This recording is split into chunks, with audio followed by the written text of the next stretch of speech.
Sú krajiny, kde tento deficit sa pohybuje v astronomických sumách, len tak pre zaujímavosť by som uviedol Írsko, mínus 12% napríklad.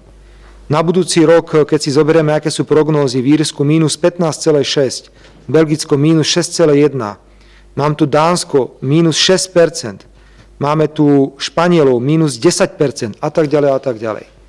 Pokiaľ teda ide o deficit, môžeme konštatovať, že Slovensko je krajina, ktorá je ešte stále pod priemerom, alebo teda je lepšie ako je priemer eurozóny a Európskej únie ako takej.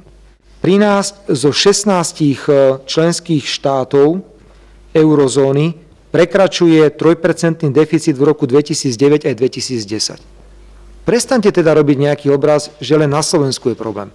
Celý svet má vážny problém. Ale my vychádzame z toho stále ešte dobre. Aj preto, lebo ako som povedal, vláda je neuveriteľne aktívna.